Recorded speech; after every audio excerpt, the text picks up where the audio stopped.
नमस्कार, संसद टीवी में आपका स्वागत है। मैं हूं प्रतिबिंब शर्मा और आप देख रहे हैं गुजरात विधानसभा चुनाव से जुड़ी हुई विशेष प्रस्तुति। गुजरात विधानसभा चुनाव के दूसरे चरण के लिए मतदान सुबह 8 बजे यानी कि अब से कुछ क्षण पहले शुरू हो चुका है। मतदान शाम 5 बजे तक चलेगा। वोटों की गिनती 8 दिसंबर को होगी। आज यानी दूसरे चरण में गुजरात विधानसभा की कुल 182 सीटों में से 93 सीटों पर वोट डाले जा रहे हैं। ये सीटें उत्तर और मध्य गुजरात के 14 जिलों में फैली हुई हैं, जिनमें अहमदाबाद, वडोदरा और गांधीनगर की महत्वपूर्ण सीटें भी शामिल हैं। दूसरे चरण की बात करें तो दूसरे चरण में सत्तारूढ़ बीजेपी, विपक्षी कांग्रेस और आम आदमी पार्टी सहित विभिन्न राजनीतिक दलों के 833 प्रत्याशी चुनाव मैदान में हैं। इनमें 69 महिला उम्मीदवार और 285 निर्दलीय उम्मीदवार भी शामिल हैं।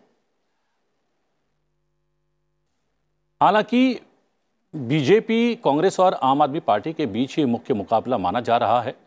दूसरे चरण के मतदान के साथ ही कई दिग्गज किस्मत भी आजमा रहे हैं और उनकी किस्मत ईवीएम में आज कैद हो जाएगी।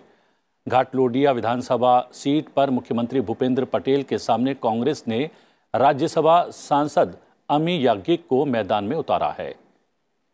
विरमगाम सीट से पाटीदार नेता हार्दिक पटेल बीजेपी के टिकट पर चुनाव लड़ रहे हैं, जबकि गांधीनगर दक्षिण सीट से अल्पेश ठाकुर भी बीजेपी उम्मीदवार के रूप में चुनाव मैदान में है। सौराष्ट्र, कच्छ और दक्षिण गुजरात की 89 सीटों पर 1 दिसंबर को पहले चरण में वोट डाले गए थे और 63.31% मतदान दर्ज किया गया था, जबकि 2017 की बात करें तो इन्हीं 89 निर्वाचन क्षेत्रों में 66.75% मतदान हुआ था। दूसरे चरण में कैसा मतदान रहेगा, क्या है संभावना और क्या है महत्वपूर्ण मुद्दे और समीकरण भी जानने की कोशिश करेंगे। वरिष्ठ मेहमानों के जरिए वरिष्ठ पत्रकार राकेश शुक्ला हमारे साथ मौजूद हैं। आपका स्वागत है।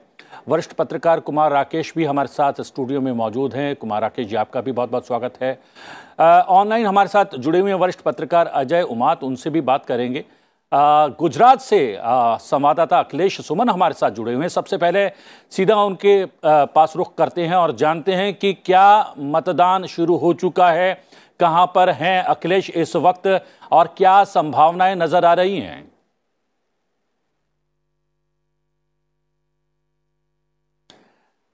निश्चित तौर पे मतदान की प्रक्रिया शुरू हो गई है। मतदान आप देख रहे होंगे, मेरे पीछे लाइन में लोग लगे हुए हैं और 8 बजे से मतदान शुरू होना है। तो मतदान शुरू होने के पहले जो सैंपल जो बैलेट मारे जाते हैं, ईवीएम का चेक होता है कि वो सब कुछ ठीक ठाक कर रहा है कि नहीं कर रहा है, वो सारे काम हो गए हैं।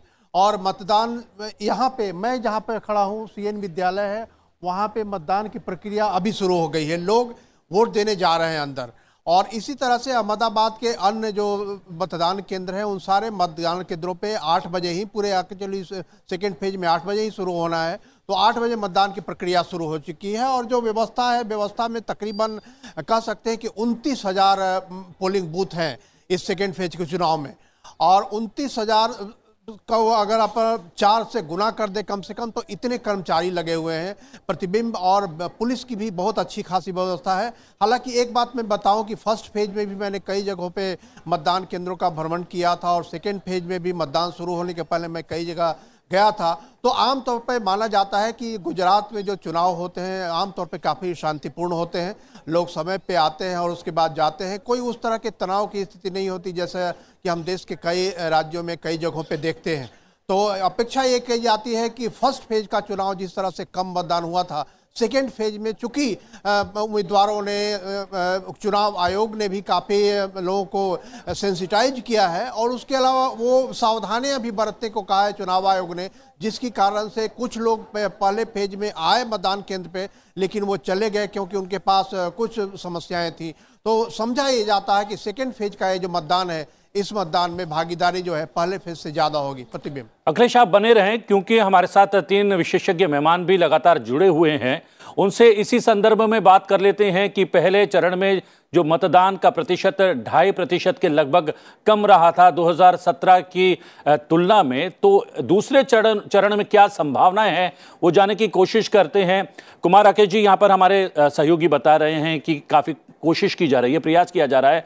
जैसे ही प्रथम चरण में मतदान का प्रतिशत थोड़ा कम नजर आया तो उसके बाद कुछ और जोर लगाया, और जोर लगाने के अलावा, चुनाव आयोग के जोर लगाने के अलावा भी महत्वपूर्ण ये भी है, इसलिए भी है ये चरण क्योंकि अहमदाबाद, गांधीनगर, वडोदरा महत्वपूर्ण जो सीटें हैं विधानसभा की, वहां पर कुछ वीवीआईपीज भी मतदान करने वाले हैं, तो अपने आप ही शायद मतदान का प्रतिशत बढ़ जाएगा। क्या संभावना? जी, और जो पिछली बार जो 2-3% कम मतदान हुआ था, तो उसको आप इस कॉन्टेक्स्ट में भी देखिए कि जब 2017 में जब मतदान हुआ था तो उस समय बहुत सारे फैक्टर्स थे जो इस बार शायद नहीं थे। वो एजिटेशन था और वो कोटा का जो डिमांड चल रहा था, तो उस समय जब ऐसे इश्यूज होते हैं फील्ड में तो फिर थोड़ा सा वोटिंग परसेंटेज ज़्यादा बढ़ता है, क्योंकि लोगों में एक जो सरकार के विरोध में भी वोट देना चाहते हैं या जो पक्ष में भी वोट देना चाहते हैं, ज़्यादा उत्साह होता है। इस बार जो हमें देखने को मिला कि शायद फील्ड में उतना ज़्यादा कोई वेव इलेक्शन नहीं है, कोई मुद्दा बहुत ज़्यादा स्ट्रांग नहीं है। लोग मान के चल रहे हैं कि बीजेपी शायद दूसरी पार्टी से कहीं ना कहीं आगे है, तो शायद मतदान में उतना उत्साह देखने को मिला नहीं।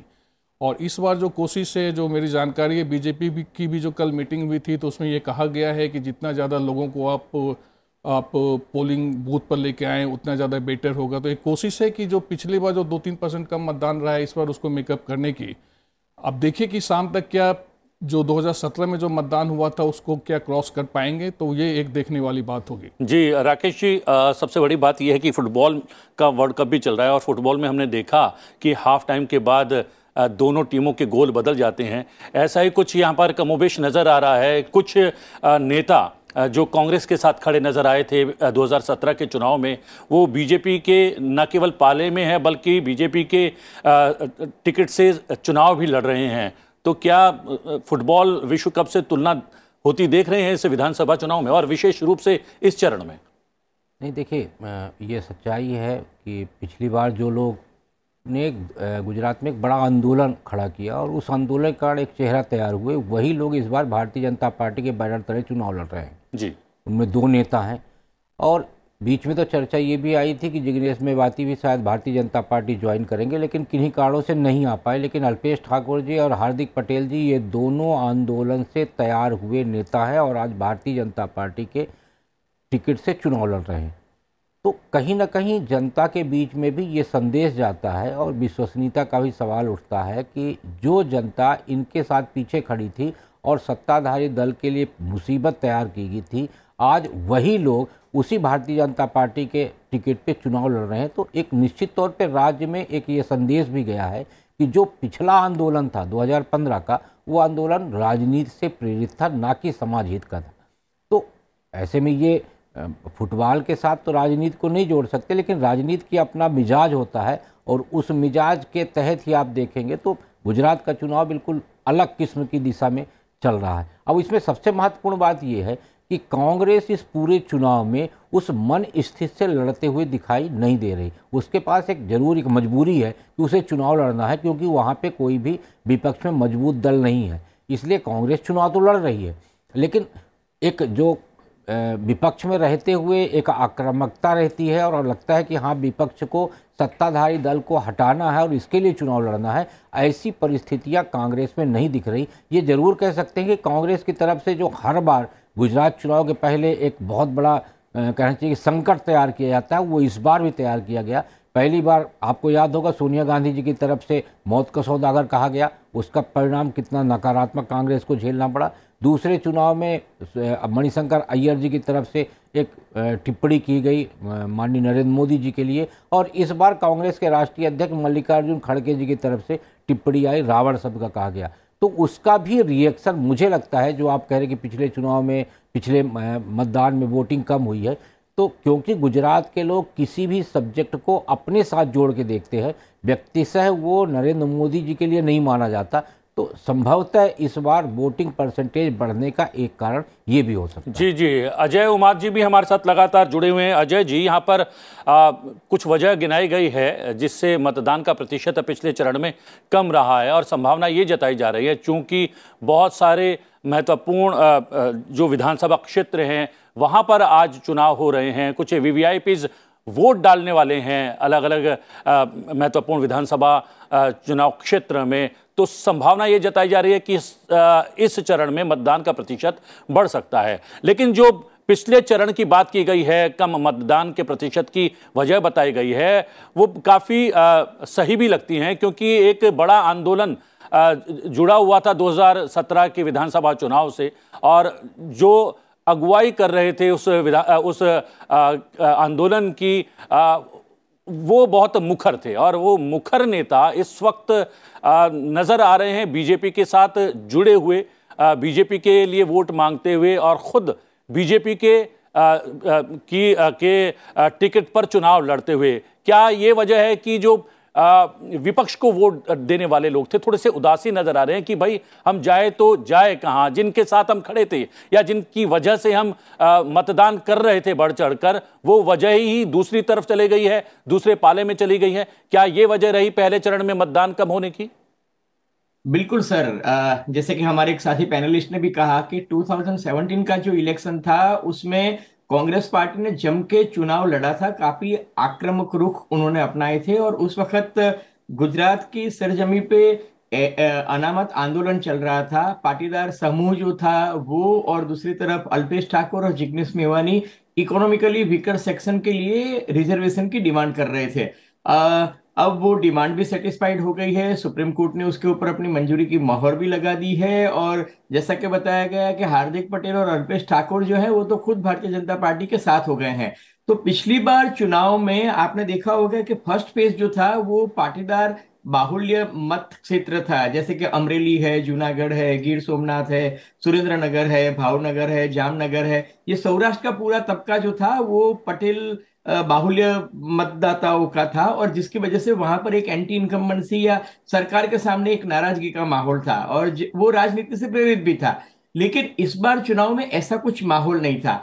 ऑन द कंट्री मैं आपको बताऊं कि कांग्रेस पार्टी इतनी एग्रेसिव भी नहीं थी। कांग्रेस पार्टी से उनके राष्ट्रीय कक्षा के नेता राहुल गांधी जो थे वो सिर्फ एक टोकनिज्म के लिए, प्रतीकात्मक स्वरूप से एक बार चुनाव के दौरान पब्लिक मीटिंग अटेंड करने के लिए आए थे। 2 मीटिंग की उन्होंने, एक साउथ गुजरात में और एक सौराष्ट्र में।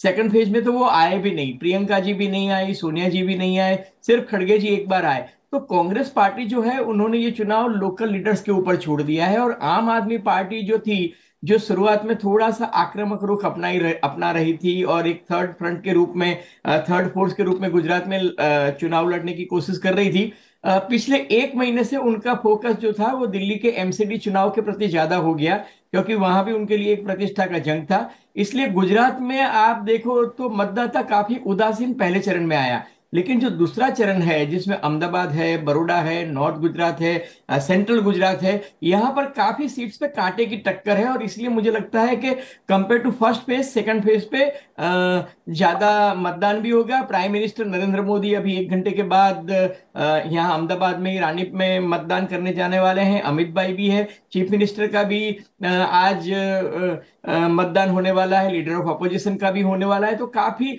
हार्दिक पटेल, अल्पेश ठाकुर, जिग्नेश मेवानी, इन सभी लोगों का जो चुनाव है वो आज है। तो सेकंड फेज ज्यादा इंपॉर्टेंट है, और इसलिए मुझे लगता है कि सेकंड फेज में इलेक्शन में वोटिंग जो है वो बढ़ेगी। लेकिन इसके साथ में एक राइडर और भी लगाता हूं कि गुजरात में आज बहुत शादी हैं, बहुत, मतलब कम से कम सिर्फ अहमदाबाद सिटी की बात करूं तो 35 से 40 हजार शादियां हैं, और उसकी वजह से रोड जाम है। तो वो भी एक वजह हो सकती है अगर परसेंटेज थोड़ा कम हो। लेकिन कोई एंटी इनकम्बेंसी का माहौल जो है वो मुझे बहुत मुखर तरीके से नहीं दिख रहा है। जी अखिल, हमारे साथ लगातार हमारे संवाददाता भी जुड़े हुए हैं गुजरात से। अखिलेश, यहाँ पर बताया जा रहा है कि किन वजहों से पिछले चरण में मतदान का प्रतिशत कम रहा, और क्या कारण हो सकते हैं कि दूसरे चरण में मतदान का प्रतिशत थोड़ा सुधर सकता है। लेकिन अगर कमोबेश बात करें पिछले चरण के मतदान की, उसमें भी कुल मिलाकर 2017 की तुलना में भले ही 2-2.5% कम मतदान हुआ हो, लेकिन जहां आदिवासी क्षेत्र हैं वहां पर मतदान का प्रतिशत ज्यादा रहा है। तो क्या ऐसे क्षेत्र इस दूसरे चरण के मतदान में भी हैं जहां पर जो है आदिवासी लोगों की जनसंख्या ज्यादा है और वहां पर मतदान का प्रतिशत ज्यादा रह सकता है दूसरे क्षेत्रों की तुलना में?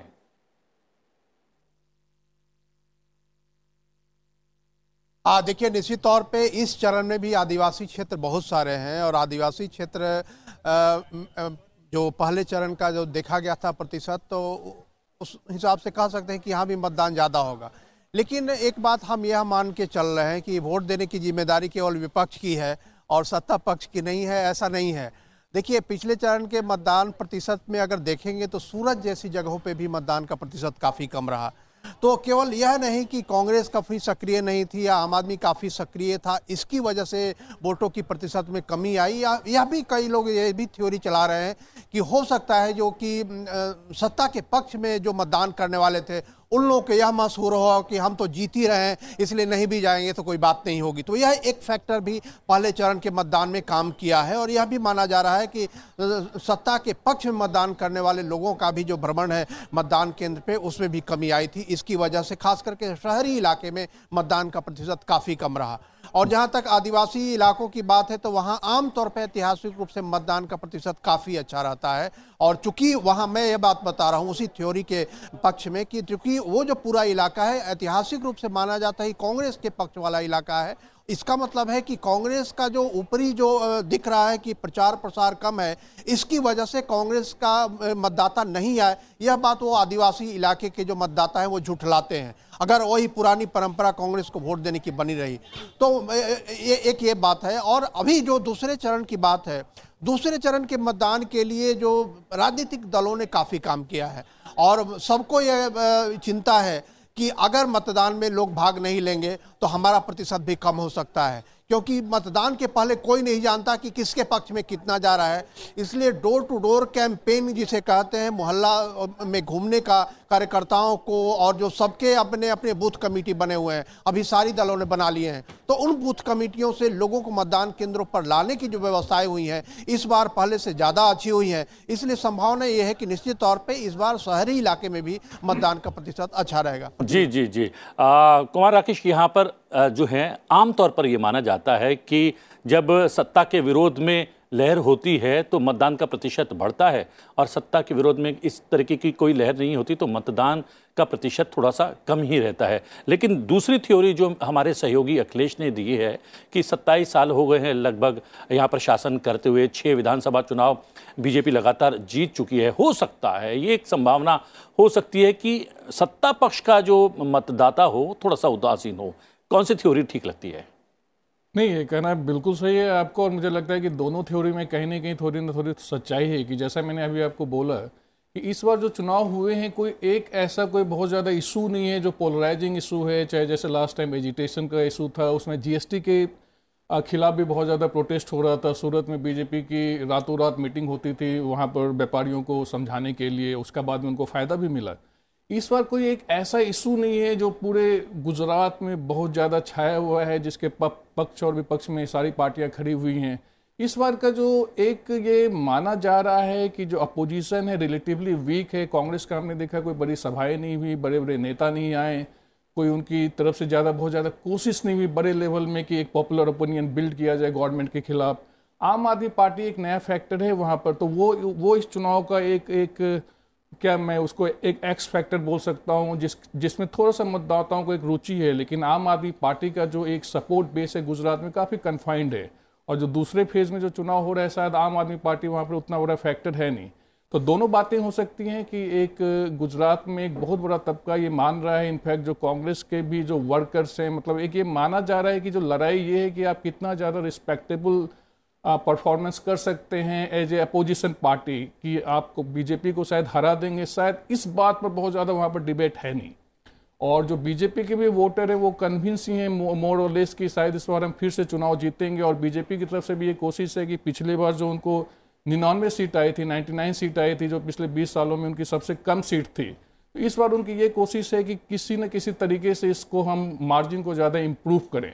तो कहीं ना कहीं एक ये स्थिति है वहाँ पर कि जो मुद्दे हैं वो बहुत ज़्यादा स्ट्रांग नहीं है, बहुत ज़्यादा पोलराइजिंग नहीं है, तो मतदाताओं को एक जो गैल्वेनाइज करने की जो कोशिश होती है वो पार्टी की तरफ से चल तो रही है, लेकिन शायद इशूज़ के हिसाब से इस बार का जो चुनाव जो है वो उतना ज़्यादा स्ट्रांग नहीं है। जी राकेश जी, ये एक बड़ी वजह हो सकती है क्या कि मुद्दा विहीन कहीं ना कहीं ये चुनाव नज़र आ रहा है? यानी कि विपक्ष तो अलग अलग मुद्दे सामने रख ही रहा है, चुनाव प्रचार के दौरान में उसने रखे भी हैं, लेकिन अगर पिछली बार देखिए जैसे आपने कहा पाटीदार आंदोलन था, आपने कहा कि जीएसटी को भी एक वजह बनाया गया था और शहरी क्षेत्रों में उसका प्रभाव भी कहीं ना कहीं नजर आया था मतदान के दौरान। तो क्या एक वजह यह है कि मुद्दे उस तरीके से सामने नहीं आए हैं जिससे मतदान प्रतिशत बढ़े या फिर उत्साह का संचार हो मतदाताओं में? जब आपकी लड़ाई लड़ने का मानस होता है तो फिर मुद्दे क्रिएट होते हैं और जो मुद्दे पुराने होते हैं उनको पॉलिश किया जाता है, धार दिया जाता है। जब आपके लड़ाई लड़ने का मानस नहीं होगा तो फिर मुद्दे स्वाभाविक तौर पे कमज़ोर होंगे।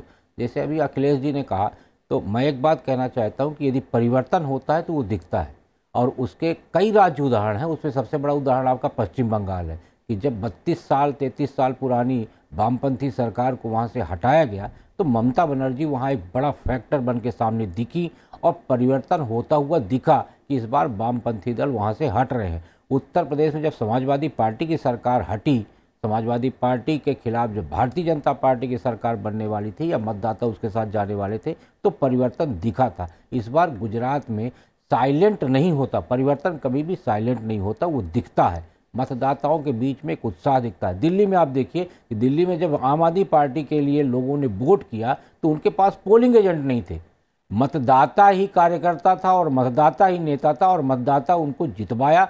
और जब पहली बार उनकी सीटें कम आई तो दोबारा मतदाता फिर पूरे उत्साह से वोट देके उनको पूर्ण बहुमत दिया।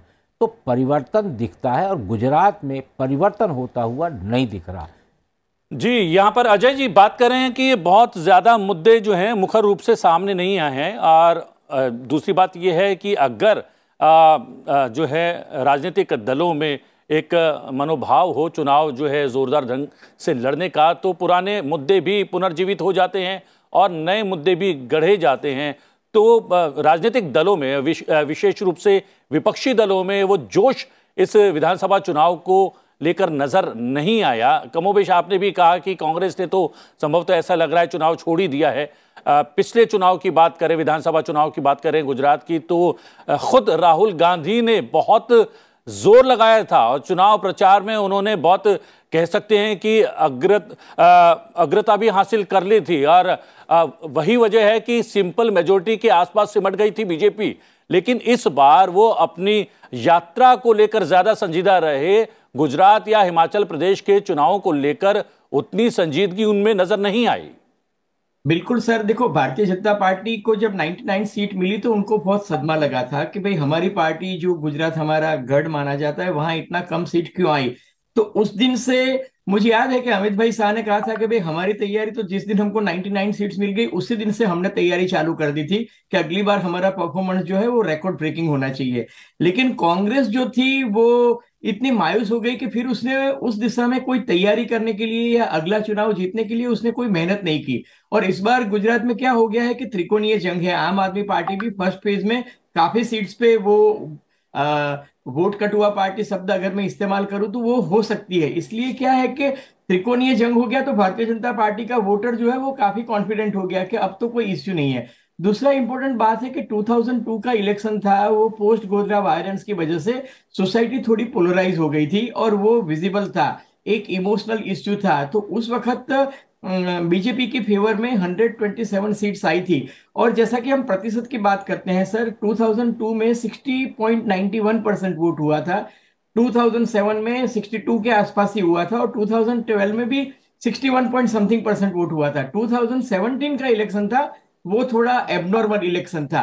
अदरवाइज आप देखो तो अर्बन एरियाज में वोटिंग की पैटर्न इतनी ज्यादा नहीं होती है, क्योंकि जैसा कि राकेश जी भी बता रहे थे कि जब चेंज आता है तब पैटर्न बदलती है। ऐसा कोई चेंज जो है वो ग्राउंड में दिखाई नहीं देता है। और ये एक वजह है कि इस बार कोई इमोशनल इश्यू नहीं है जिसको लेके मतदाता जो है वो बड़ी संख्या में बाहर आए। ये बात जरूर है कि सेकंड फेज जो है उसमें बीजेपी और कांग्रेस के बीच में नॉर्थ गुजरात और साउथ गुजरात के एरिया में सेंट्रल गुजरात के एरिया में कई सीट्स पे कांटे की टक्कर है। लेकिन अर्बन एरियाज जो है अहमदाबाद बड़ौदा वो बीजेपी के गढ़ माने जाते हैं। पिछले चुनाव में भी अत्यंत विपरीत स्थिति में भी अहमदाबाद बड़ौदा सूरत और राजकोट ये चार शहर के 55 सीट्स में से 44 सीट्स जो थी वो बीजेपी को मिली थी। और इस बार भी मतदान ज्यादा हो इसलिए प्राइम मिनिस्टर ने सूरत में 28 किलोमीटर का और अहमदाबाद में 51 किलोमीटर का रोड शो इसीलिए किया था कि मतदान की टकावारी बढ़नी चाहिए। अमित भाई ने भी अपनी लास्ट स्पीच में यही कहा कि भाई बीजेपी जीत जाएगी ये मान के घर पे मत बैठे रहे ना, मेहरबानी करके आके आप वोटिंग कीजिए। तो बीजेपी, कांग्रेस, सब पार्टी ये चाहती है कि वोटिंग का परसेंटेज बढ़े, और मुझे लगता है कि compare to first phase second phase में बढ़ेगा। जी अखिलेश, यहाँ पर कह रहे हैं हमारे मेहमान कि इस दूसरे चरण में जो कि आज जिसके लिए मतदान हो रहा है उसमें मतदान प्रतिशत बढ़ सकता है। मतदान इसलिए भी बढ़ सकता है कि बीजेपी की तरफ से प्रमुख रूप से प्रधानमंत्री ने चुनाव प्रचार की कमान संभाली हुई थी और पहले चरण के मतदान के बाद जितनी भी रैलियां, सभा की हैं या रोड शो किए हैं प्रधानमंत्री ने, उसमें लगातार उन्होंने अपील की है मतदाताओं से कि ज़्यादा से ज़्यादा संख्या में घरों से बाहर निकलें और मतदान में हिस्सा लें। ऐसी ही अपील गृह मंत्री अमित शाह ने भी की है कि भाई हम लोग जीत रहे हैं, ये सोचकर घर में न बैठ जाएं, अब मतदान केंद्रों पर जाएं और बढ़ चढ़कर मतदान करें। तो क्या इन अपीलों का कुछ जो है प्रतिबिंब नजर आएगा आज के मतदान में, दूसरे चरण के मतदान में?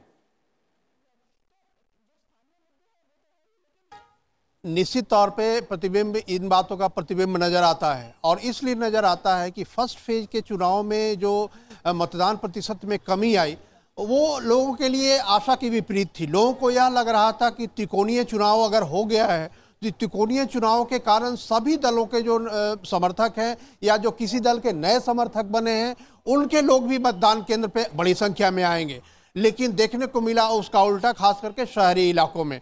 तो निश्चित तौर पे उसके बाद सारे दलों में एक प्रतिक्रिया हुई और सारे दलों में कह सकते हैं कि एक असहजता बनी कि इतने प्रयास के बावजूद भी मतदाता क्यों नहीं आ रहे हैं। तो इसके बाद जो मुझे सूचनाएं मिली और जो मैंने कई सभी दलों के लोगों से बात किया तो लोगों ने अपने प्रयास बढ़ा दिए लोगों को आने के लिए प्रोत्साहित करने का। और अभी मैं थोड़ी देर पहले यहाँ भी बात कर रहा था, उन लोगों ने भी बताया कि चुनाव आयोग के अलावा जो राजनीतिक दल है उन लोगों ने भी अपना जो मैसेज देने का, व्हाट्सएप के माध्यम से सचेत करने का, कार्यकर्ताओं को बोलने का, आने का, और इसके पीछे काम करती है प्रधानमंत्री नरेंद्र मोदी हो या अमित शाह हो, वो भी जब लगातार ये बोलते हैं तो उनके समर्थकों में भी ये बात जाती है कि हम लोगों को ज़्यादा सक्रिय होकर मतदान केंद्र पे जाना चाहिए, क्योंकि जिस पार्टी के समर्थक हैं और अगर वो नहीं आएंगे, जैसा कि मैं पहले भी बोल रहा था कि उनके अंदर भी एक निश्चिंतता जैसी हो जाती है कि हाँ जी हमको चुनाव तो जीतना ही है तो ठीक है, नहीं भी जाएंगे तो बात बनेगी। तो ये स्थिति नहीं आए। पहले भी आपको याद होगा कि प्रधानमंत्री बोलते रहे थे कि यह मत समझिए कि जीत जाएंगे और नहीं जाएंगे तब भी काम चलेगा। तो इस बार प्रधानमंत्री लगातार जो यहाँ बने हुए थे और कल भी यहाँ आए और उसके बाद अपनी माँ से मिले, तो ये सारी चीजें इसीलिए होती हैं कि मतदान केंद्र पे लोग जाएं, वोट करें और यह न समझें कि जीत मुकम्मल है। जी जीत कई बार अखिलेश, यहाँ पर ये अलग अलग राजनीतिक दलों के बड़े और छोटे नेता, तमाम नेता अपने मतदाताओं को एड्रेस करते हैं चुनाव प्रचार के दौरान और कहते भी हैं घरों से निकलें और बढ़ चढ़कर मतदान में हिस्सा लें। इसके अतिरिक्त आप लगातार गुजरात के दौरे पर हैं और पहले चरण का मतदान भी देखा, आपने चुनाव प्रचार भी देखा, दूसरे चरण का चुनाव प्रचार भी देखा। आपको क्या तस्वीर नजर आई? क्या पहले चरण से ज्यादा उत्साह नजर आ रहा है इस बार दूसरे चरण के मतदान में मतदाताओं में?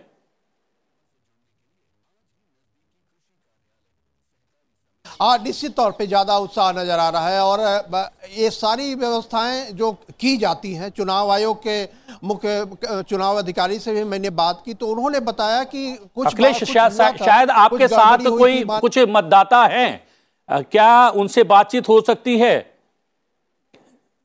चले गए हैं, वो फ्रेम में नजर आ रहे थे, आपके फ्रेम में, कोशिश करेंगे बातचीत हो सकती है। आप मतदान कर दिए? फिलहाल जो है हमारे संवाददाता लगातार बने हुए हैं और अगर आप जी आप बात कीजिए, हमारे जो सहयोगी हैं और विशेषज्ञ मेहमान, उनसे हम चर्चा को आगे बढ़ाएंगे और जैसे ही किसी से आपकी बात होगी हम वापस आपके पास लौटेंगे। यहाँ पर बात चल रही है कि संभावना ये जताई जा रही है, हमारे सहयोगी भी कह रहे हैं कि हाँ, मुझे इस जो है चरण में ज़्यादा उत्साह नज़र आ रहा है। उत्साह की वजह यह भी है कि जब पहले चरण में मतदान का प्रतिशत कम रहा तो सभी राजनीतिक दलों के नेता चौकन्ने हो गए और उन्होंने अपने अपने बिहाफ पर लोगों से अपील करना शुरू कर दिया और उसका भी शायद असर नजर आएगा। और दूसरा, वीआईपीज सीटों पर भी मतदान होने वाला है तो इसका भी असर नजर आएगा। कुमार जी, क्या आपको लग रहा है कि कमोबेश तस्वीर थोड़ी सी बदली हुई नजर आएगी मतदान के प्रतिशत की अगर बात करें। हाँ, मुझे लगता है कि इस बात की संभावना है। आज का जो चुनाव हो रहा है इसमें दो बहुत बड़े अर्बन सेंटर्स हैं, अहमदाबाद और वडोदरा, जो बीजेपी का गढ़ रहा है। पिछले चुनाव में भी जब उनकी बाकी जगहों पर काफ़ी उनको सेटबैक मिला था, तो इन दोनों शहरों में बीजेपी का परफॉर्मेंस काफ़ी अच्छा रहा था। और बीजेपी की पूरी कोशिश है कि टर्नआउट बढ़े, तो मुझे लगता है कि अहमदाबाद और वडोदरा में वो देखने को मिलेगा। और अगर आप पिछले चरण के मतदान में देखिए तो जो वोटिंग परसेंटेज जो कम हुआ है, तो बेसिकली अर्बन सेंटर्स में वोटिंग परसेंटेज कम था। तो इस बार अगर इन दोनों बड़े शहरों में अगर वोटिंग परसेंटेज बढ़ेगा तो उसका ओवरऑल फ़ायदा होगा। पिछली बार राजकोट में, सूरत में बहुत ज़्यादा पोलिंग परसेंटेज था नहीं, 52-53%। तो अगर इन दोनों शहरों में बढ़ेगा तो इसका पूरी तरह से बीजेपी को फ़ायदा होगा। और इसके बाद ये भी है कि प्रधानमंत्री Narendra Modi ji, home minister Amit Shah, chief minister Bhupendra Patel, इन सारे लोगों की कंस्टिट्यूंसी में भी आज मतदान हो रहा है। तो जब वीआईपी मतदान में चुनाव में खड़े रहते हैं तो उनके वोटर्स में भी एक उत्साह होता है। जब मोदी जी खुद अगर बाहर में आएंगे और वोट कास्ट करेंगे तो कहीं ना कहीं एक मैसेज भी जाता है। जो उनके सपोर्टर्स भी होते हैं वो भी बाहर आके बड़ी संख्या में वोट डालते हैं जी। तो शायद इसका कहीं ना कहीं कुछ फायदा हमें देखने को मिलेगा। राकेश जी, हमने देखा कि केवल गुजरात की बात नहीं है, जहां भी जिन राज्यों में भी चुनाव होते हैं, चाहे लोकसभा हो, चाहे विधानसभा हो, चाहे अन्य कोई चुनाव हो, वहां पर भी शहरी क्षेत्रों में चुनाव प्रतिशत गांव की तुलना में और विशेष तौर पर आदिवासी क्षेत्रों की तुलना में थोड़ा कम ही रहता है। तो इस पैटर्न में तो शायद कोई बदलाव नहीं है, वो जिस तरीके से परंपरागत तौर पर मतदान होता आया है उसी तरीके से हो रहा है। उसमें भी बदलाव आपको कहीं ना कहीं नजर आ रहा है क्या इस चरण के मतदान में? नहीं, देखिए, इस बार जो अभी दो बड़े नेताओं की तरफ से अपील की गई, माननीय नरेंद्र मोदी जी की तरफ से और माननीय अमित शाह जी की तरफ से, तो उसका साफ संदेश है कि भारतीय जनता पार्टी की तरफ से जो वोटा परसेंटेज बढ़ाया जा रहा है वो वोटा परसेंटेज जीत के लिए नहीं बढ़ाया जा रहा, वो सीटों को बढ़ाने के लिए बढ़ाया जा रहा। क्योंकि जिस तरीके का चुनाव का माहौल अभी है उससे स्पष्ट है कि भारतीय जनता पार्टी लगभग ये मान चुकी है कि हमारी सरकार बन रही है, लेकिन हमारी सीटें कितनी ज़्यादा से ज़्यादा बढ़ सकती हैं इसका प्रयास अब हो रहा है दूसरे चरण के चुनाव में। उसके लिए पिछले करीब 3-4 दिन में वही मशक्कत की गई है कि हम मैक्सिमम सीट तक कितना जा सकते हैं। क्योंकि 99 से अब इनका टारगेट है कि यदि हम 120 से 125 सीटों तक पहुंच जाएंगे तो हमारा एवरेज जो है पिछला वाला सही हो जाएगा। और ये देख सकते हैं आप टेलीविजन स्क्रीन पर जो बड़ी विंडो है उसमें लंबी कतारें नजर आ रही हैं। यानी कि जो यहां पर चर्चा चल रही है कि पहले चरण के मुकाबले में मतदाताओं में उत्साह ज्यादा नजर आ रहा है। कुछ मतदाता हमारे सहयोगी अखिलेश सुमन के साथ इस वक्त मौजूद हैं। अखिलेश, क्या कुछ मतदाता आपके साथ हैं और क्या कुछ कह रहे हैं वो लोग?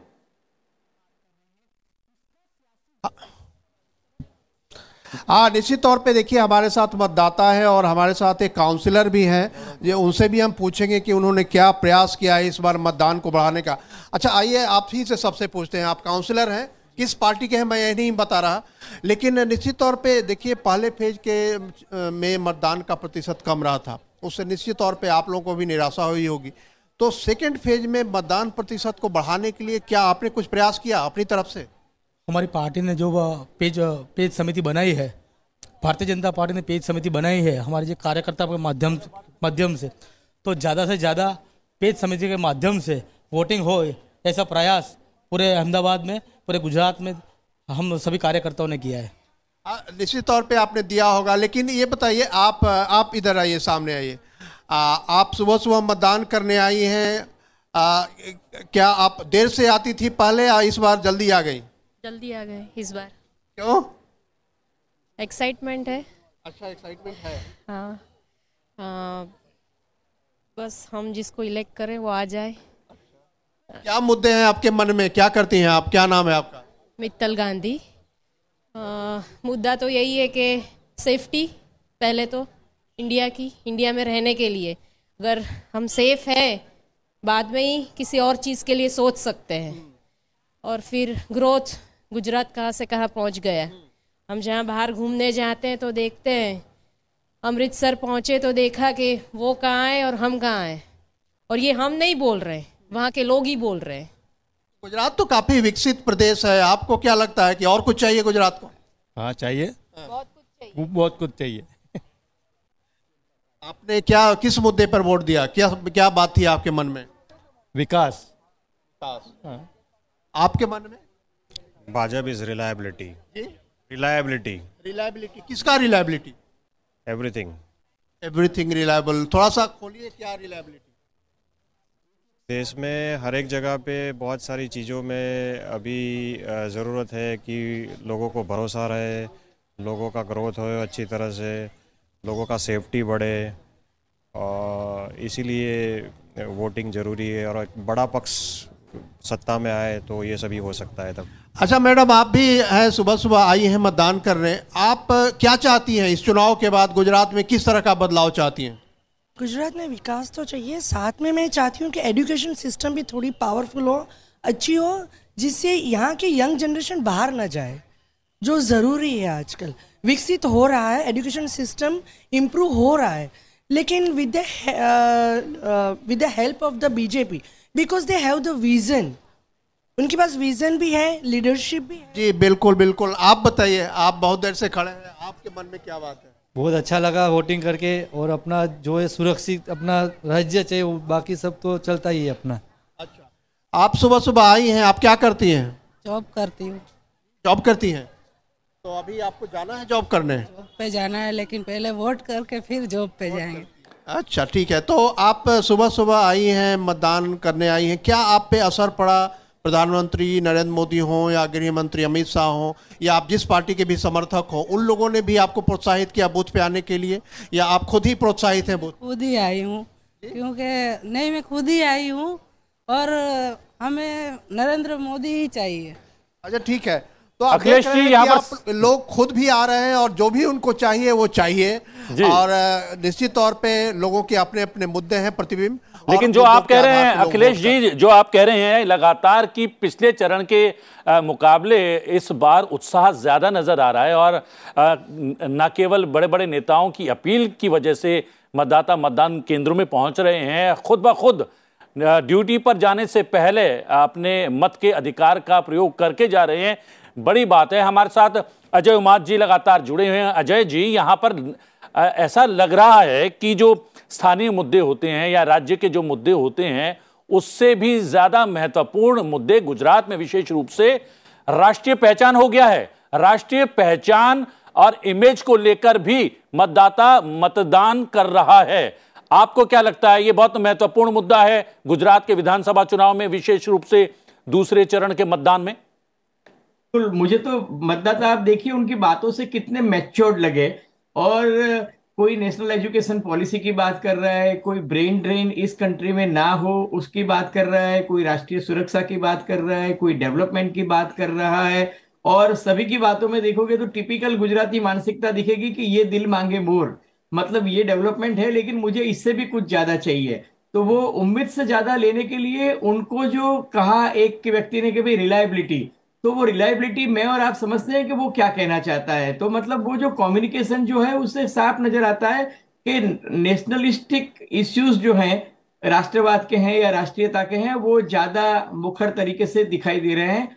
और इससे भी बड़ी बात यह है कि भारतीय जनता पार्टी जिसका जो पेज मैनेजमेंट और बूथ मैनेजमेंट है कि भाई पहले 2 घंटों में मैक्सिमम वोटिंग हो, तो कांग्रेस पार्टी ने अपना एक वॉर रूम बनाया है जिसमें वो वॉर रूम में अपने सभी कार्यकर्ताओं को और एग्जीक्यूटिव्स को कहते हैं कि भाई आप वोटर से संपर्क करिए। उसी तरह बीजेपी ने भी डोर टू डोर जाके ये कहा है, तो मुझे उसका इफेक्ट जो है वो दिखाई दे रहा है कि लोग जा रहे हैं और मतदान कर रहे हैं। और जैसा कि मैंने आपसे पहले भी कहा था कि सेकंड फेज जो है वो फर्स्ट फेज की कंपेयर में वोटिंग ज्यादा होगा। ये अर्बन अहमदाबाद का जो माहौल दिख रहा है वही माहौल मुझे मेरे साथी जो हैं अखबार के रिपोर्टर्स वो बता रहे हैं कि यही चीज सेंट्रल गुजरात में और नॉर्थ गुजरात में भी दिखाई दे रही है। महसाना में, बनासकांठा में, पाटन में, सिद्धपुर में, चरोतर में, आनंद में, नडियाद में, इन सभी जगह से मेरे पास जो खबर आ रही है उसमें भी आ रहा है कि काफी लंबी लंबी कतारें जो है वो सुबह से देखने को मिली है। सीनियर सिटीजन्स काफी वोटिंग कर रहे हैं, जो जनरली दोपहर के बाद आते हैं वो भी सुबह से आ गए हैं। इसका मतलब जो है उत्साह दिख रहा है वोटिंग के लिए। जी कुमार राकेश जी, जो तस्वीरें हमें नजर आ रही हैं और हमारे दर्शक भी टेलीविजन स्क्रीन पर हमारे माध्यम से देख रहे हैं, क्या कहती हैं ये तस्वीरें? ये जैसे अहमदाबाद में आपके संवाददाता थे और वहाँ काफ़ी लंबी लाइन सुबह में ही लगी हुई थी। अहमदाबाद एक अर्बन सेंटर है जहाँ पर जनरली हम देख रहे हैं कि शायद बहुत ज़्यादा पोलिंग परसेंटेज हो नहीं रहा है। तो ये काफ़ी इनकरेजिंग तस्वीर है। अगर ऐसे ही लंबी लाइन लगे रहे तो ऐसा लगता है कि पहले फेज़ के मुकाबले इस बार ज़्यादा पोलिंग होगी। जी हाँ, और लेकिन यहाँ पर हमने देखा कि मतदाता के पास आप जब भी जाएंगे, मतदाता से पूछेंगे तो वो हमेशा से ही डिमांडिंग रहता है कि हमें ये चाहिए, लेकिन घुमा फिरा कर वही चीज़ें मांगी जाती है जो परंपरागत रूप से मांगी जा रही है। लेकिन गुजरात के मतदाताओं में लग रहा है कि वो जो उनको मिल चुका है उससे आगे जाने की कोशिश में है, या फिर उनकी मांग थोड़ी सी राष्ट्रीय परिप्रेक्ष्य में ज्यादा है। जो आपके संवाददाता ने भी जितने मतदाताओं से बात की और जो बहुत सारे अखबार के लोग या बाकी भी जर्नलिस्ट वहाँ पर गए हुए थे, तो ये इस बार देखने वाली बात ये है कि लोकल इश्यूज का बहुत ज़्यादा रेजोनेंस है नहीं। लोग विकास की बात कर रहे हैं, लोग कंटिन्यूटी की बात कर रहे हैं, लोग सिक्योरिटी की बात कर रहे हैं, और बहुत सारे लोगों का वो भी मानना है कि जो बाहर में भारत की जो छवि है उस बारे में भी बात कर रहे हैं। तो कहीं ना कहीं ये इस बात का भी इशारा करता है कि किस पार्टी के पक्ष में ज़्यादा आपको हवा वहाँ पर दिख रही है, क्योंकि जब लोकल इश्यूज क्रॉप अप करते हैं तो अपोजिशन शायद उस पर कहीं ना कहीं एक हवा बनाने की कोशिश करता है, जो इस बार देखने को गुजरात में नहीं मिला है। लोग बड़े मुद्दे पर चुनाव में वोट करने को सोच रहे हैं, और जो मुद्दे उनके वही हैं कि जो 20 सालों से वहाँ पर चल रहा है उसको कंटिन्यू किया जाए। ज़्यादा लोग इस बड़े इशूज़ पर ही वहाँ पर वोट कर रहे हैं, तो इसे कहीं ना कहीं इशारा भी आपको मिल रहा है कि सपोर्ट किस पार्टी के प्रति। जी राकेश जी, क्या एक वजह ये भी हो सकती है कि राष्ट्रीय मुद्दों पर या राष्ट्र से इतर भी जो बड़े विषय हैं, मुद्दे हैं, उस पर यहाँ पर मतदान हो रहा है? उसकी वजह यह है चूंकि ये गृह नगर है प्रधानमंत्री नरेंद्र मोदी का, और वो प्रधानमंत्री हैं, वो राज्य के मुद्दों को तो एड्रेस करते ही हैं, राष्ट्रीय मुद्दों को और अंतर्राष्ट्रीय मुद्दों को भी लगातार एड्रेस कर रहे हैं, और विश्व में जो एक ख्याति जो उनको हासिल हो रही है या फिर जो स्टेटस उन्होंने हासिल कर दिया है, उसका असर भी क्या गुजरात के विधानसभा चुनाव में नजर आ रहा है? इसको 2-3 तरह से समझना चाहिए। नंबर एक, हमें इस तरह से समझना चाहिए कि जिस गुजरात को इस देश के सामने विकास मॉडल के रूप में प्रस्तुत किया गया और उस पर सवाल खड़ा किया गया, वो इन मतदाताओं की तरफ से जो कहा जा रहा है उससे ये प्रमाणित होता है कि गुजरात में मूलभूत सुविधाएं जो जनता को चाहिए वो पूरी की जा चुकी हैं। इसलिए गुजरात को देश के अन्य राज्यों के लिए विकास का मॉडल कहा जाता है। उसके लिए अब अलग से कुछ कहने की आवश्यकता नहीं है। मुझे लगता है इसीलिए विपक्ष के पास इस चुनाव में ऐसा कोई इशू नहीं था जिसको रेज करके और वो सत्ता पक्ष के खिलाफ मजबूती से खड़ा हो सके। दूसरा विषय कि गुजरात एक सीमावर्ती राज्य है। गुजरात ने भी वो दंश सहे हैं जो देश के दूसरे राज्यों ने सहे हैं। इसलिए राष्ट्रवाद की जहाँ तक बात आती है तो गुजरातियों के बीच में राष्ट्रवाद का एक बड़ा इशू है। तीसरा, गुजरात के मैक्सिमम लोग विदेश में रहते हैं और विदेश में रहते हुए उनको ये पता है कि हमारा राष्ट्र के प्रति क्या दायित्व है, राष्ट्र के प्रति क्या प्रेम है। तो राष्ट्रवाद का एक कारण ये भी है कि जब आप विदेश में रहते हैं तो राष्ट्रभक्ति और राष्ट्र प्रेम आपके मन में स्वाभाविक तौर पे आता है। तो ये 3-4 फैक्टर इस तरह के हैं जो मुझे लगता है कि जो अभी मतदाताओं से बातचीत हुई वो प्रतिबिंबित हुआ है वहाँ। जी, और अजय उमा जी, यहाँ पर बात हुई है कि विदेश में बड़ी संख्या में रहते हैं, यानी कि एनआरआईज जो हैं बड़ी संख्या में हैं गुजराती, और इसके साथ साथ पर्यटकों की बात करें तो भारतीय पर्यटकों में भी सर्वोपरि हैं, सबसे ज़्यादा घूमने वाले माने जाते हैं गुजरात के लोग। तो उनको राष्ट्रीय और वैश्विक सभी विषयों का ज्ञान ज़्यादा होता है, और विश्व में अलग अलग जगह जब जाते हैं तो भारत की कैसी छवि बनी है या फिर कुछ समय से बदल रही है, उसका असर भी क्या नज़र आ रहा है मतदाताओं पर?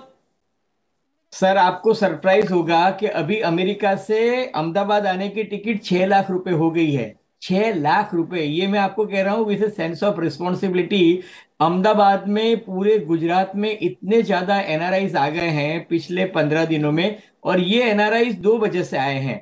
एक पर्यटन की वजह से भी आए हैं, मेडिकल टूरिज्म की वजह से भी आए हैं, क्योंकि नवंबर एंड में ये लोग आते ही हैं। लेकिन 80% जो आए हैं वो गुजरात चुनाव में सहभागी होने के लिए आए हैं, और यहाँ स्वामीनारायण संप्रदाय का एक शताब्दी महोत्सव हो रहा है। तो सब लोगों ने अपनी टिकट्स इस तरह से प्लान की है कि हम शताब्दी महोत्सव में भी जाएंगे, मतदान भी करेंगे और अपने अपने क्षेत्र में जाके लोगों को समझाएंगे कि ज्यादा से ज्यादा मतदान करें। तो अभी गुजरात में वो जो गुजराती डायस्पोरा जो है, वो गुजराती डायस्पोरा की प्रेजेंस जो है आपको शॉपिंग मॉल में भी दिखाई देती है, अलग अलग एंटरटेनमेंट प्लेसेस पे भी दिखाई दे रही है, और वो वोटिंग में भी आपको सेंट्रल गुजरात जो है वो और नॉर्थ गुजरात, ये दो जगह से सबसे ज्यादा एनआरआईज जो हैं वो विदेश में जाते हैं, वो सब आजकल गुजरात में आके आपको दिखाई देते हैं कि एनआरआईज गुजरात में आए हुए हैं। एनआरआईज की काफी शादियां भी चल रही है। तो उस दृष्टि से आपकी बात बहुत ही अच्छा ऑब्जर्वेशन है कि गुजराती डायस्पोरा जो है वो भी इस चुनाव में पार्टिसिपेट कर रहा है। जी अखिलेश, तकरीबन 45 मिनट से ज्यादा हो गए हैं मतदान शुरू हुए। जहां पर आप मौजूद हैं जिस पोलिंग बूथ के सामने, वहां स्थिति में क्या बदलाव आया है? क्या वहां पर भी लंबी लंबी कतारें लगनी शुरू हो गई हैं, जैसे कि अलग अलग विधानसभा क्षेत्रों से तस्वीरें देखने को मिल रही हैं? और कुछ तो बहुत ही कलरफुल तस्वीरें हैं जिसमें हम देख रहे हैं मतदान केंद्रों के अंदर जो पोलिंग एजेंट हैं वो महिलाएं हैं, वो पारंपरिक गुजराती वेशभूषा पहने हुए हैं और वो इस पूरी प्रक्रिया का हिस्सा बनी हुई है, महत्वपूर्ण अंग बनी हुई हैं। कमोबेश आपके क्षेत्र में, आपके पोलिंग स्टेशन के सामने क्या स्थिति है?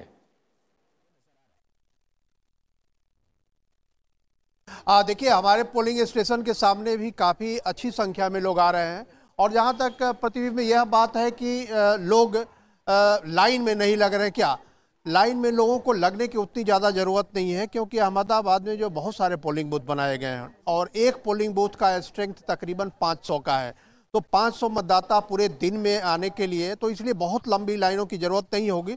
लेकिन एक बात मैं लगातार ऑब्जर्व कर रहा हूँ, 8 बजे से पहले से ही हूँ मैं यहाँ पौने 8 बजे से ही लोग आना शुरू कर देते थे और अभी आप देखेंगे कि तरह विभिन्न उम्र वर्ग के लोग यहाँ मतदान केंद्रों पर हैं और लगातार आ रहे हैं और मतदान केंद्र पर से मतदान करके वापस जा रहे हैं।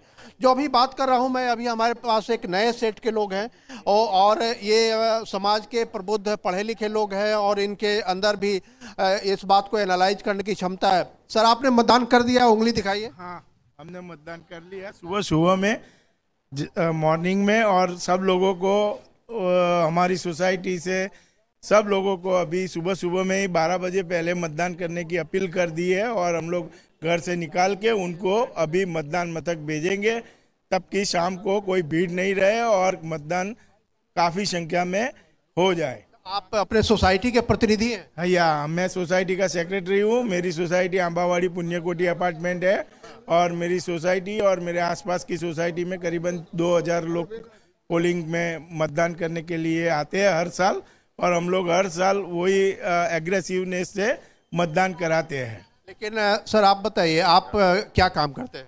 मैं बिजनेसमैन हूँ और मेरा जो रेसिडेंशियल कॉम्प्लेक्स है वहाँ पे हम लोगों ने कल रात से ही नक्की कर दिया था, तय कर दिया था कि सुबह 10 बजे से पहले सब मतदान करके आएंगे तो we will have a snacks and party together.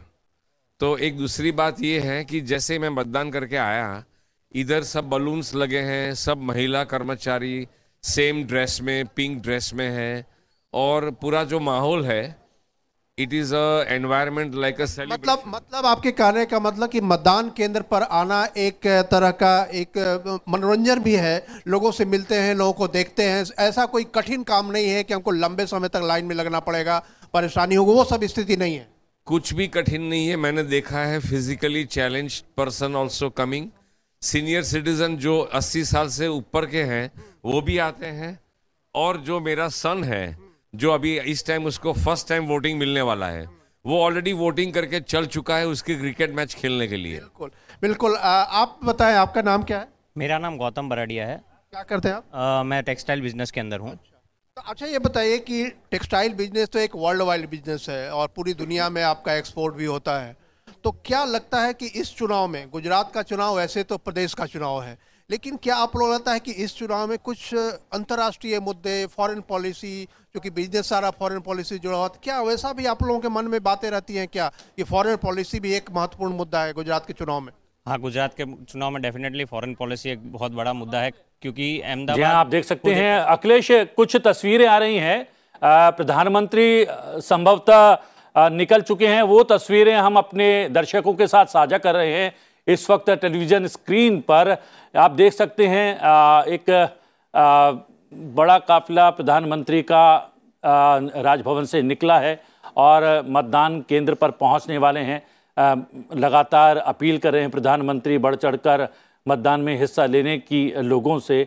अब खुद प्रधानमंत्री भी मतदान के अधिकार का प्रयोग करने के लिए मतदान केंद्र की तरफ जाते हुए और कुछ ही क्षण में प्रधानमंत्री मतदान केंद्र में होंगे और वहां पर अपने मतदान के अधिकार का प्रयोग कर रहे होंगे। आपके पास क्या जानकारी है? क्या आपका मतदान केंद्र है जहां पर प्रधानमंत्री आने वाले हैं या आपके समीप का मतदान केंद्र है, अखिलेश? नहीं, देखिए यहाँ मतदान केंद्र, प्रधानमंत्री के मतदान केंद्र पे हम नहीं गए हैं, इसलिए कि वहां जाने के बाद ना कनेक्शन में काफी परेशानियां आती है, इसलिए हम लोगों ने प्रधानमंत्री के मतदान केंद्र से अलग रहने का फैसला किया।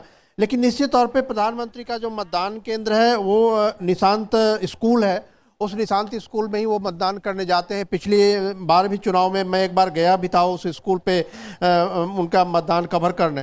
तो लेकिन जो है कि प्रधानमंत्री के मतदान के बाद 10:30 बजे के करीब अमित शाह भी मतदान करने वाले हैं और उसके पहले जो भूपेंद्र पटेल है वो भी अपने चुनाव जो मतदान केंद्र है वहाँ पे मतदान करने वाले हैं। तकरीबन यहाँ 29-30 ऐसे बूथ हैं जहां की बीजेपी के विभिन्न तबके के, विभिन्न स्तर के जो नेता हैं वो मतदान करने जाएंगे और निश्चित तौर पे प्रतिदिन जब वो मतदान करने जाएंगे तो वहां जो आसपास के वोटर हैं उनके अंदर भी एक उत्साह होगा। और प्रतिदिन हमारे पास एक नए सेट के मतदाता हैं, उनसे जो हम बात कर रहे थे कि अंतर्राष्ट्रीय मुद्दे भी क्या इस मतदान में, इस चुनाव में महत्वपूर्ण हो रहे हैं क्या, तो यहाँ हमारे आपने वोट दे दिया सर? आपका नाम क्या है? अनिल अग्रवाल। आप क्या करते हैं? इसमें क्लॉथ मर्चेंट, कपड़े के व्यापारी हैं।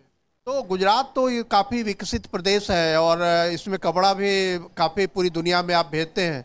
तो क्या लगता है कि जब आप चुनाव में भाग ले रहे हैं, मतदान कर रहे हैं, तो आपके मन में कहीं अंतर्राष्ट्रीय मुद्दे भी हैं कि ये सरकार ठीक से अंतर्राष्ट्रीय नीति चला रही है, फॉरेन पॉलिसी चला रही है, नहीं चला रही है?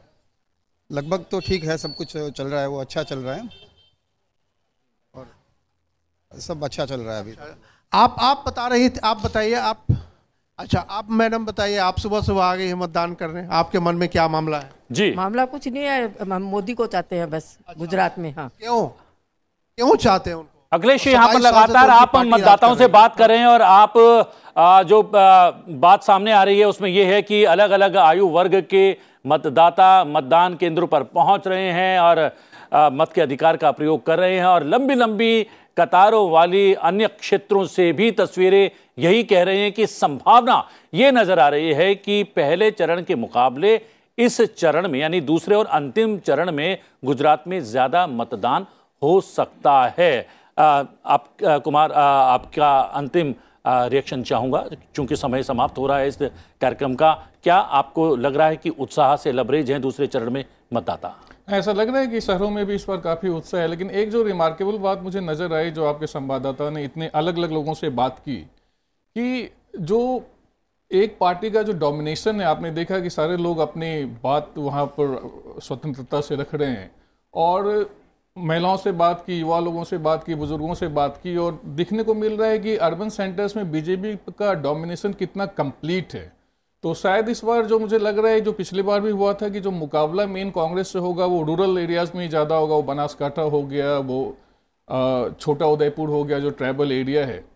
तो अर्बन सेंटर्स में जो एक अच्छी बात देखने को मिल रही है कि सुबह सुबह ही ठीक ठाक लोग आ गए हैं, तो शायद इस बार का जो मतदान होगा पहले फेज के मुकाबले ज़्यादा हो सकता है। जी, राकेश जी।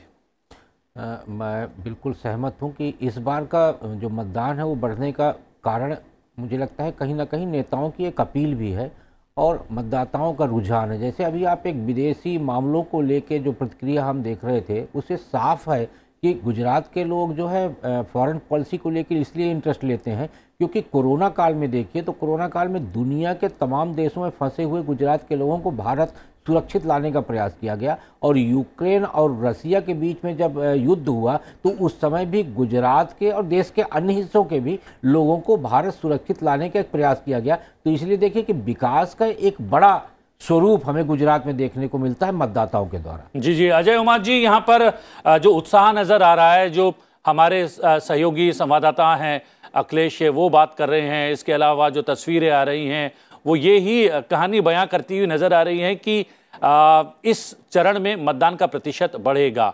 क्या राष्ट्रीय, राज्य और अंतर्राष्ट्रीय जितने मुद्दे हैं उन तमाम मुद्दों को लेकर गुजरात के लोग बेहद जागरूक हैं, उसका रिफ्लेक्शन कहीं ना कहीं मतदान केंद्रों पर नजर आ रहा है।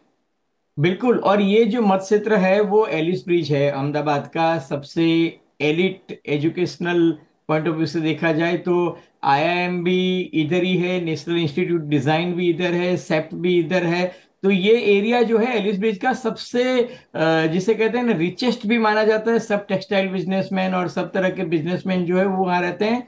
और दूसरी बात यह है कि काफी एजुकेटेड एलिट मास है और वो जागरूकता हमको देखने को मिली। और जैसे ही हमारे साथी ने भी कहा कि बाय एंड लार्ज एक पॉलिटिकल पार्टी का डोमिनेंस वाला ये एरिया है जहां से वो हाईएस्ट वोट से जीतते भी हैं। लेकिन सेम चीज आपको ट्राइबल एरियाज में और बाकी जगह नहीं दिखाई देगी क्योंकि वहां के इश्यूज भी अलग होंगे। लेकिन कमोबेश इस एरिया जो है अहमदाबाद और बड़ौदा, अगर आप अहमदाबाद और बड़ौदा सिटी की बात करें तो 23 सीट्स अहमदाबाद सिटी और डिस्ट्रिक्ट की आती है और करीब 10 से 12 सीट वहां, ऑलमोस्ट 35 सीट्स तो हैं वो ये दो शहरी इलाकों में ही हैं जो 93 सीट्स पे चुनाव होने जा रहा है। तो ये काफी इंपॉर्टेंट सेगमेंट भी है भारतीय जनता पार्टी के लिए भी। और कांग्रेस को भी अपना अगर स्कोर बढ़ाना है तो रूरल में इतना ही ज्यादा वोटिंग जो है वो करवाना पड़ेगा। जी जी, अजय उमाद जी बहुत बहुत धन्यवाद हमारे साथ जुड़ने के लिए और मतदान के इस चरण के बारे में जानकारी उपलब्ध करवाने के लिए।